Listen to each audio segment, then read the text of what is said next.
guys, it's Aiden. Welcome back to my channel. Unless this is the first video you're seeing of me, then hey. Today we're going to be doing a video where I'm going to be reacting to all of your guys' unpopular pop culture opinions. Now, I took to my Instagram story, which, you know, follow me if you haven't already. I took to my Instagram story to have you guys submit all of your crazy, unpopular pop culture opinions, and you guys definitely came through. There's a lot here. Before this video starts, I did want to say that I will be doing a part 2 to this video that will be over on the Patreon. Literally any amount of support, whether it's just clicking on this video, liking, subscribing, whatever it might be, means the world to me, and I promise you it never goes unnoticed. This is just a second added bonus thing for anybody who might be interested. It's literally going to be like the exact same video, so the second I finish wrapping this up for the YouTube video, I'm just going to continue filming and continue going through more of these unpopular opinions. Most celebrities sold their souls to become famous. Illuminati.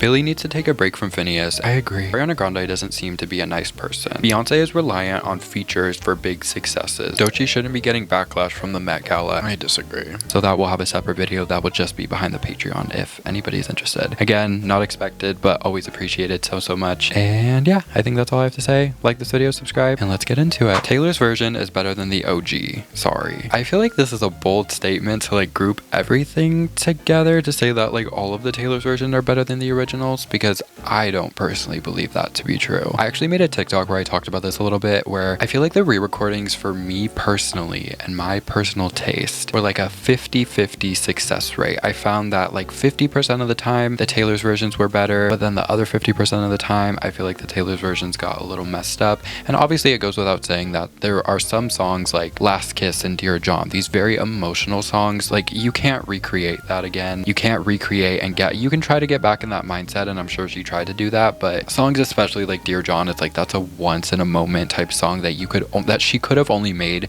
in the moment that she did. However, there are also songs that I feel like have majorly benefited from the re-recordings, and especially Taylor's much more stronger vocals. I think The Way I Loved You is like the first one that comes to mind, where obviously the original is good, you know, it's the blueprint, but that song really I feel like benefited from Taylor's stronger vocals. So like songs like that, I'm like, you know, the Taylor's version is better. But again, there are also songs, not even just like emotional songs, but songs like Style and Shake It Off and New Romantics and We Are Never Getting Back Together. Those are songs that I feel like in my opinion were just so butchered from the Taylor's version, and that the original clears any day. So I don't entirely agree with this, but to each their own, you know what I mean? I also think it does make a difference when if you've actually grew up with some of those songs. Obviously you're gonna have that emotional connection to it, but nowadays it's like there's so many new Swifties who never even listened to the original Fearless, Speak Now, Red versions, and that's crazy to me. I don't want to box people in, because like you can, you know, have your opinions on whatever, but there are certain songs where it's like, I know you're not a longtime fan, because there's no way you would prefer the Taylor's version of this song versus the original, and that's totally fine. You know, you don't need to be a longtime fan, but I don't know.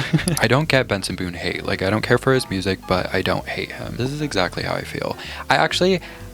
I've debated making a video of me reacting to his album. Let me know if anybody would find that interesting. I genuinely like kind of don't care. I feel like everybody, here's the thing, in my opinion, I think that life in the world is very scary. People are very angry right now, and I feel like a lot of people like to direct their anger to celebrities who are easily hateable, or like, you know, they like to use them as the punching bag. I think that's weird. Personally, I think, you know, go to therapy, get a journal, meditate, do some yoga, work out. I don't know. That's just my opinion. With Benson Boone, it's like, I really don't care for his music. Again, but I haven't really listened to like the deep cut, so that's why I'm like, maybe I should react to his album and film it. But I also, I don't know. I don't think it's my type of music anyway, but he gets so much hate, and I don't really understand why. I mean, I get it. Silly seeing him like flip all the time and whatever. Even Alex Warren, who I don't like that type of music, it's not for me, but they get so much hate, and I'm like, if you're gonna hate anybody, it's like, why don't we redirect this negativity to somebody who maybe has actually done bad things? Because then it starts this other cycle where like people are so like tightly focused on these people that the second they do end up making like a mistake, it's gonna turn into the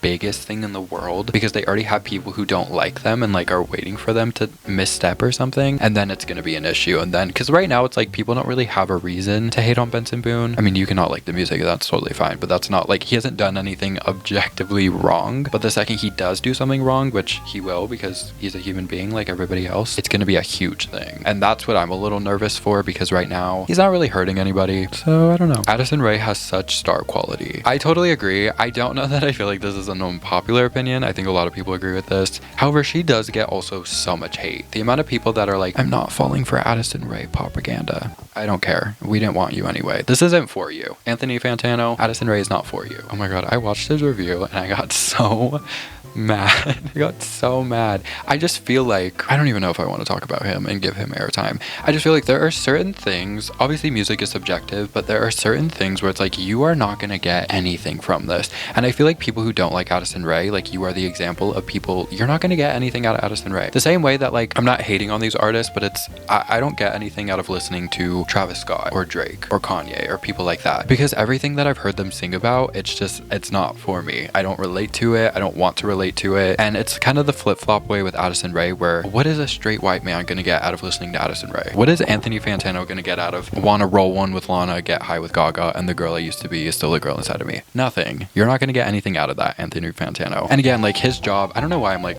dragging him. He deserves it, honestly. I'm sick of him. I don't know. I get it. Music is subjective. You can have your opinions. It's also like his job to critique music, but his review was just so annoying to me. And I know I'm like using him as like the punching bag and the poster child for people that I don't like, but I feel like he represents a bigger issue of people who are so vocal about not liking something when it's like, this isn't for you. And you know, you can throw in the argument that music is for everybody, which it is. Like I could go out of my way to listen to Travis Scott. I could go out of my way to listen to Drake, but it's not for me. It's not the type of music I want to listen to, and not even just in the sense of like the sound of the production. Lyrically, I just don't care for that. It's not something I want to listen to. I don't know.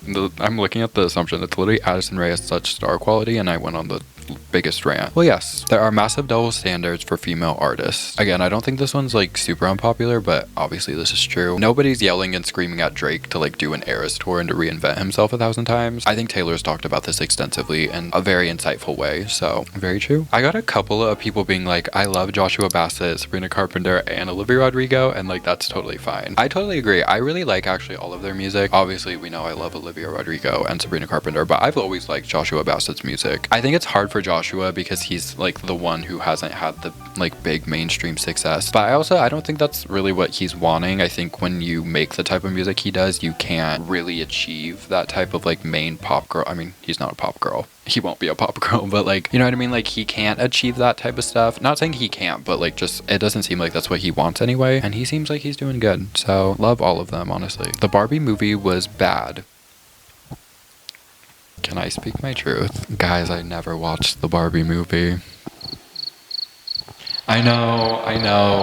When it came out in like the summer of 2023, I just like kind of thinking back to that time, I was like really depressed and I didn't have any friends, so I wasn't gonna go alone. It's not even against the movie. I just tried watching it on a flight home from New York when I went like 2 years ago, and I was in such a bad mood, and I was like trying to watch it and it was like pissing. I wasn't in a bad mood. I was just anxious because I had never been on a flight that long, and I was so tense and like anxious the whole time that I couldn't really focus on the movie. And then after that point, I like haven't tried to watch it again because I was like, I feel like I missed the wave at this point. Whatever, maybe I will watch it, but this is unpopular. I do have to give it to you. You did give me an unpopular opinion. Tate McRae is so underrated. Is she? I feel like she's doing good. Like she's one of the, I don't know if I'd say she's like a main pop girl, but she's had a lot of success, and her recent album that came out this year was her biggest album. I don't know if I'd say she's underrated. You might feel she's underrated because you might feel that she should, you know, be #1 for everything. I think Sports Car is like the best song ever made, but I don't think I'd say she's underrated. I feel like she's gotten, especially compared to the last couple of years, like she's really grown and got a lot of her success. Snow White was so good. Okay, now I did actually watch this movie. I did go see the live action Snow White. Did I think it was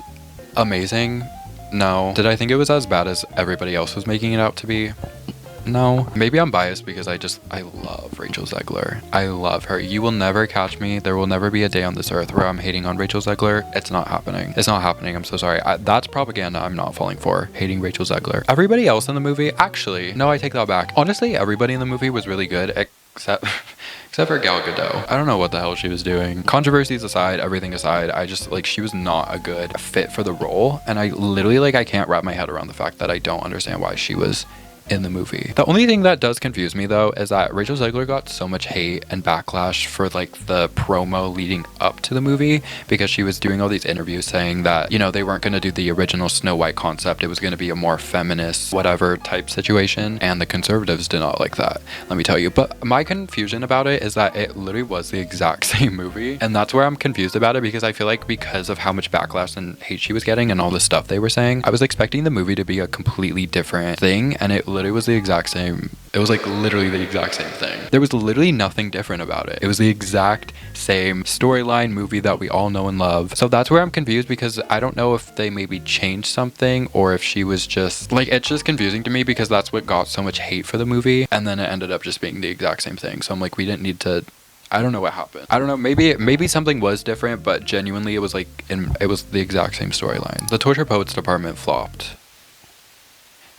I feel like people throw these accusations at me, and I'm going to say it's an accusation because it's factually not true. But I feel like people throw this stuff at me all the time because they know how much like I love that album and I'm a Swiftie. But whenever people are like, the Torture Poets department flopped, it like factually quite literally did not. It was the biggest album of the year by every metric in terms of the streaming, the sales. It was the most talked about album of the year, whether people want to admit that or not. You can't have the biggest album of the year, and it's not even like it was close. It was like Torture Poets was up here and then every other album was like down here. You can't have that big of a gap and then say it flopped. You might not have liked it, and that's fine. Maybe you should clean your ears, but you know, whatever. But like, to say it flopped is like, it's just like laughable and comical to me because it's not true in the slightest, in any sense of the word. Jonathan Bailey is not that hot. I don't even know who this is. Wait, I need to Google this. Jonathan Bailey. Who is this man? I hate to say it, I hope I don't sound ridiculous. I don't know who this man is. You know, he could be walking by on the street and I wouldn't know. Oh, he was in Wicked. Oh, I mean, he's fine. I don't know. Is this like, is he a heartthrob? I don't know him like that. Pop music from the 2010s was the worst. I'm excluding Taylor though. Whoa. I feel like this person has to be young. I feel like you have to be young. I feel like you had to have been born in the 2010s to feel like the music wasn't that good, because girls, the 2010s was everything, especially music wise. I don't know. Sabrina Carpenter needs to stop milking this era. We know Man's Best Friend will be Short and Sweet 2.0.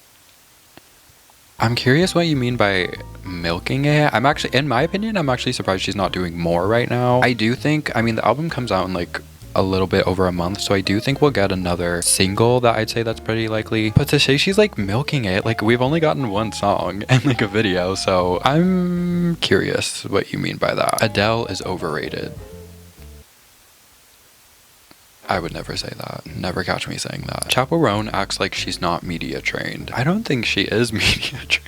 If I'm being honest, like when I see her in interviews, I'm like, I don't think you've been media trained. And I feel like a lot of people like this idea of celebrities not being media trained because it makes them feel more raw and authentic. And to a certain extent, I do understand that. But the whole point of media training isn't to make celebrities like fake and like a robot and not seem like real and authentic. If you actually do good media training, it will actually make the celebrity seem way more likable and way more authentic. The whole point of media training is to equip celebrities with all of the knowledge and all of the honestly shortcuts and like ways to get out of situations when it comes to doing interviews and stuff, because when it comes to interviews, like you can't control what they're going to say and you don't know what they're going to say, and a lot of the time they're going to ask you things that you don't want to answer. And not only that, but the whole thing is going to be, you know, photographed and videographed, and it's going to be uploaded. So to be able to find ways to politely and respectfully like decline questions or navigate through them, that's the point of media training. And again, I do understand why some people like, you know, celebrities that are very vocally not media trained. Renee Rapp is a good example of this. But again, I think if you do media training and you do it successfully, it's actually like more of a positive thing than I think more people realize. Eternal Sunshine is one of Ariana's least interesting and worst albums. Least interesting. I'm like, you might not, you know, prefer the album, but to say it's not interesting. She had so much to say on this album, and I love Ariana, but I often have felt with her other projects, it's like she doesn't have, of course she has things to say, and I know she's been through so much, but especially in her earlier stuff, it's like I feel like it wasn't a lot of her saying things about how she felt. It was just kind of like, let's make a big pop moment and that's totally fine. Not every artist needs to like come out with a bunch of statements and like revelations of how they feel about life and certain people. Not interesting is so weird to me, and I feel like that's not true. I'm like, what did she have to say on Positions? I'm horny, which again, there's nothing wrong with that. Like absolutely nothing wrong with that. To say it's least interesting, I would actually argue it's her most interesting album because she's actually saying things that are very insightful and important and have really shown how she's like grown over the last couple years. Ariana Grande is not really a writer. That's not what she's known for. She's a vocalist and a composer, and that's what she's really good at. Not everybody needs to be a writer. I like so disagree with this. Lord's new album is bad. Well, I disagree. Listen, I really like Lorde, and so maybe I just have a soft spot for her and I'm a little more keen to liking things. I thought this project was really good. I thought it was really good. I thought it was really interesting. She had a lot of really interesting things to say, and personally for me, that's the type of music I like. I like to hear, again, I'm big on lyrics. I just like hearing what people have to say, and I feel like she had a lot of weird but, you know, kind of interesting things to say on the project. Shapeshifter, that song is crazy. Lyrically, I love that song. Even songs like Clear Blue, which I don't find myself really listening to that much, but she's saying interesting things. Broken Glass is another incredible song. I know people are like obsessed with David right now. That is an incredible song, don't get it twisted, but let's direct our attention to Broken Glass because that she's saying some stuff that y'all need to be listening to. Hit Me Hard and Soft is Billie's worst album, and the fact that people were bullying Beyonce over it is insane. I talked about this in one of my last videos where I ranked 2024 albums. Hit Me Hard and Soft is personally my least favorite Billie album. Happier Than Ever is my favorite. Her debut is my second favorite, and then Hit Me Hard and Soft. I do like Hit Me Hard and Soft, don't get it twisted, okay? So I guess I do agree that it's her worst. I don't know if I'd say it's her worst though, it's just not my favorite. Because honestly, I do feel like structurally Hit Me Hard and Soft is a better project than Happier Than Ever. I just personally prefer Happier Than Ever. But the bullying Beyonce thing was crazy, I do have to say. I'm not gonna lie, I feel like Swifties get such, and I understand why, like I get it, a lot of us, not us, I'm not putting myself in with that group. A lot of Swifties are really crazy, but I feel like Billie Eilish fans are like psychotic, like actually psychotic. I have to say something, and a lot of you probably aren't gonna like this. I was getting so annoyed when the biggest argument that I was seeing, and here's the thing, Billie's fan base is so young. That's the thing that I've noticed, and when you have a very young fan base, those are the fans that don't, you know, their frontal, what is it called? Your frontal lobe is not formed yet, and they can't fully like exactly think super critically yet, and you know, they're like really young, so who cares? But after the whole album of the year fiasco, I was getting so pissed off because the number one argument I kept seeing from Billie Eilish fans was Billie poured her heart and soul into this project, meaning she deserves it.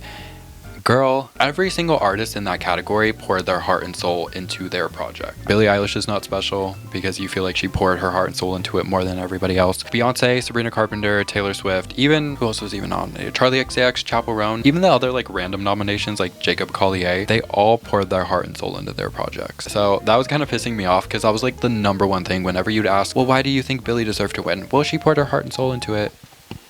So did everybody else. If anything, I feel like people are really gonna think I'm hating on Billie Eilish. I love Billie. If you know me, I love Billie. But that whole discourse was just so upsetting to me and like annoying to me because I feel like if anything, Chappell Roan and Taylor Swift and Beyonce were all pouring their heart more into their projects than I feel like Billie did on Hit Me Hard and Soft.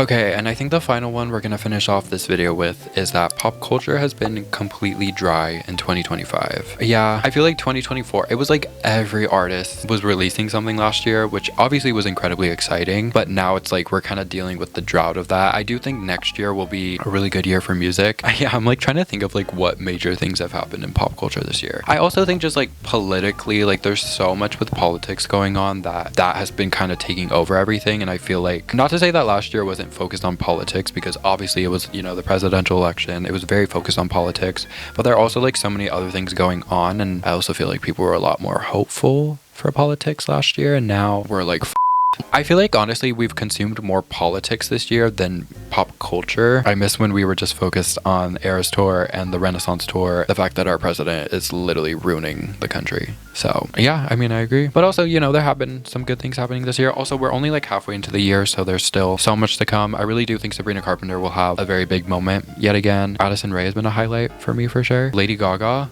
incredible. So, you know, there's been some good things, but yeah, it's been a little depressing, to be honest. So that is going to bring us to the conclusion of this video. Again, I'm literally immediately about to go film a part 2 for this video. That will be over on the Patreon if you're interested. Yet again, I don't expect it. It's just another way to support the channel, as well as for you to get more content if you're interested, because girl, I still got so many more opinions to go through. So we have a lot more to talk about. And honestly, I do feel a little more comfortable being a little more controversial behind the paywall, because it just feels a little, there's like a safety blanket there. I don't know. Anyway, thank you for watching. I love you so much, and I will see you soon. Bye.